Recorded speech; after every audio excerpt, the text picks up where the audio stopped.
adalah orang-orang yang berdoa meminta kepada selain Allah. Kenapa mereka masih minta? Di Indonesia ini masih banyak nggak orang yang berdoa meminta kepada selain Allah? Banyak. Mereka datang ke kubur-kubur yang dianggap kubur wali songo, dan kuburan yang dianggap keramat oleh mereka, kuburan yang kata mereka mengandung barokah. Nggak ada dalam Islam kuburan yang keramat, kuburan mengandung barokah, nggak ada di muka bumi, tidak ada sama sekali, nggak ada. Kemudian mereka datang ke sana. Seandainya mereka orang soleh, betul orang soleh, nggak bisa mereka mengabulkan doa, nggak bisa. Mereka mendengar pun nggak bisa. Seandainya mereka mendengar kata Allah, nggak bisa menjawab. Kan di sini Allah sebutkan di sini, "Man la yastajibu lahu ilaihi", nggak bisa menjawab, nggak bisa mengabulkan sampai hari kiamat. Makanya kebodohan yang paling bodoh dan kesesatan yang paling sesat orang-orang yang datang berbondong-bondong ke kubur para wali untuk minta di sana. Kalau ziarah kubur boleh, perhatikan ini, jangan salah paham. Tolong perhatikan, dengarkan baik-baik, jangan salah paham.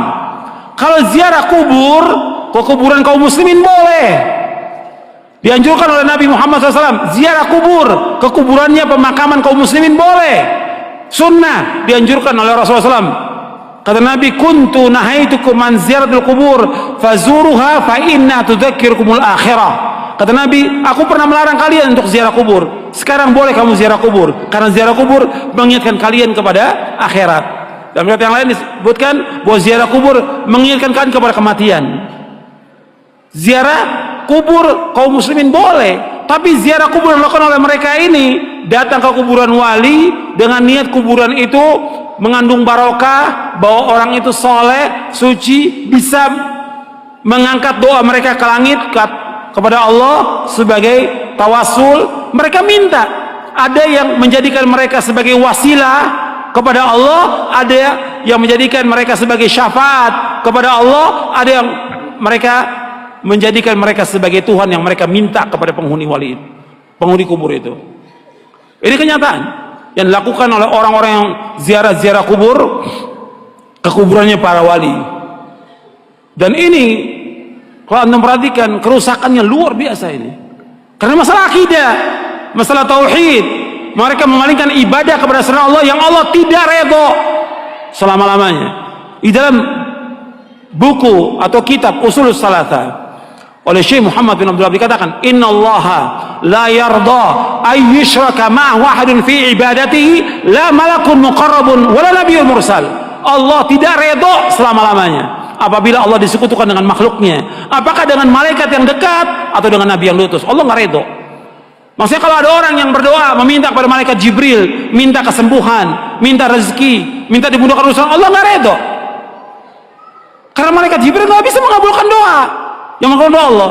Atau kepada nabi yang diutus, orang datang ke kuburannya Nabi Muhammad SAW, minta kepada Nabi Muhammad SAW supaya dimudahkan rezekinya, supaya dimudahkan jodohnya, supaya dagangannya laris, supaya segala macam.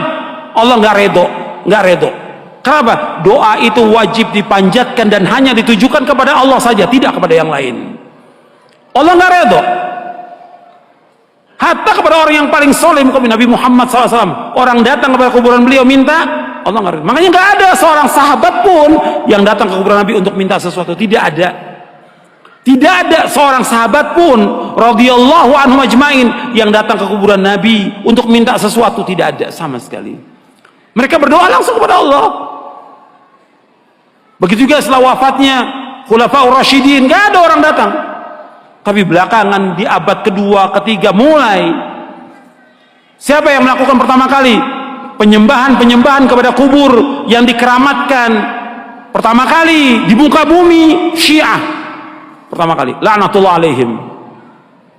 Pertama kali Syiah yang menyesatkan kaum muslimin. Mereka katakan kubur imamnya, kemudian kubur Husain mereka sembah, mereka tawaf di situ. Itu pertama kali. Sunnahnya orang Syiah, sunnah sayyi'ah, sunnah jahiliyah yang mereka lakukan. Bukan sunnah hasanah, sunnah sayyi'ah. Mengajak orang untuk menyembah kubur. Setelah itu diikuti oleh apa? Diikuti oleh yang kedua, tarekat sufiyah. Yang pertama Syiah, laknatullah alaihim. Yang kedua tarekat sufiyah, menganggap bahwa gurunya, syekhnya sebagai wali, sudah mencapai tingkatan yang paling tinggi, sampai datang. Sampai syekhnya mengatakan di buku-buku mereka, di kitab mereka, kalau kamu mengalami kesulitan, kesusahan, dan saya sudah mati, kamu datang ke kubur saya, kata mereka begitu. Ini sesat dan menyesatkan kaum muslimin. Anda melihat sekarang tambah banyak orang yang pertama kali mulai kuburan itu disembah, kemudian dibangun kubur di dalam masjid, itulah orang-orang Syiah. Nggak akan bertemu dalam Islam antara kuburan dengan masjid selama-lamanya, tidak akan ketemu dalam Islam. Adapun kuburan Nabi sallallahu alaihi wasallam itu di luar masjid. Kemudian pada khalifah zaman Abdul Malik dibongkar, dimasukkan, dan sahabat sudah mengingkari yang masih hidup pada zaman itu. Nggak bisa bersatu dan beda kuburan Nabi. Karena apa? Nggak mungkin kuburan Nabi akan dibongkar, dipindahkan ke Baqi, nggak mungkin. Karena Nabi nggak mau. Kalau di Baqi akan disembah oleh manusia. Makanya Nabi dibedakan khusus untuk Nabi, dikuburkan di tempat itu dengan dua sahabatnya, Abu Bakar dan Umar. Adapun kuburan yang lain nggak boleh, nggak bisa bersatu antara masjid dengan kuburan selama-lamanya. Yang pertama kali Syiah. Karena ini perbuatan siapa? Perbuatannya orang-orang Yahudi dan Nasrani.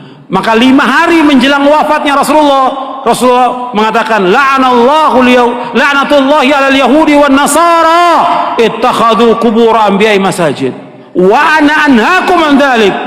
Mudah-mudahan, kata Nabi SAW, 5 hari menjelang wafat, mudah-mudahan Allah melaknat orang Yahudi dan Nasrani karena mereka menjadikan kubur Nabi mereka sebagai tempat ibadah. Aku larang kalian jangan melakukan seperti mereka. 5 hari menjelang wafat, 5 hari. Terus Nabi ingatkan umatnya, jangan seperti Yahudi, jangan seperti Nasrani yang mereka menjadikan kubur Nabi mereka sebagai tempat ibadah. Aku larang. Kuburan bukan tempat ibadah, kuburan. Dan gak boleh melaksanakan perjalanan ke makam-makam, gak boleh. Ziarah kubur boleh, tapi menentukan makam tertentu untuk ziarah mempunyai keutamaan gak boleh. Yang punya keutamaan 3 masjid, masjid aja cuma 3 masjid dari seluruh dunia yang mempunyai keutamaan. Kata Nabi SAW dalam hadis yang sahih, ada di buku ini, la tushaddu rihalu illa ila 3 masajid, masjid hadza wa masjidil haram wa masjidil aqsa. Kata Nabi, enggak boleh mengadakan perjalanan dengan niat ibadah kecuali 3 masjid. Tidak boleh mengadakan perjalanan safar dengan tujuan ibadah kecuali 3 masjid. Pertama masjidku ini, Masjid Nabawi. Yang kedua Masjidil Haram. Yang ketiga Masjid Aqsa. Masjid aja nggak boleh. Ada di Bandung umpamanya ada masjid yang bagus, orang mengatakan bahwa masjid itu punya keutamaan, nggak boleh. Semua masjid sama. Masjid di sini di Pustai atau masjid yang lain yang dibangun semua sama. Ganjarannya sama kalau orang sholat di dalamnya, kecuali 3 masjid. Masjid Nabawi sekali sholat di sana 1000, lebih dari masjid yang lain. Kalau di Mekah, di Masjidil Haram, di Mekah maksudnya di Masjidil Haram saja, bukan di masjid yang lain, di Mekah bukan, di Masjidil Haram saja itu 100.000 keutamaannya dari masjid yang lain seluruh dunia. Kalau di Masjidil Aqsa 250. Itu keutamaan yang disebutkan oleh Rasulullah Sallallahu Alaihi Wasallam. Kalau masjid yang nggak punya keutamaan kecuali 3 masjid, apalagi kuburan. Kuburan nggak punya keutamaan sama sekali. Makanya orang-orang yang datang dan meminta ke kubur-kubur, Allah menyebutkan dalam Al-Quran ini orang yang paling sesat di muka bumi. Antum catat tuh ayatnya, ya, surah Al-Ahqaf surah 46 ayat 5 dan 6. Ini dalil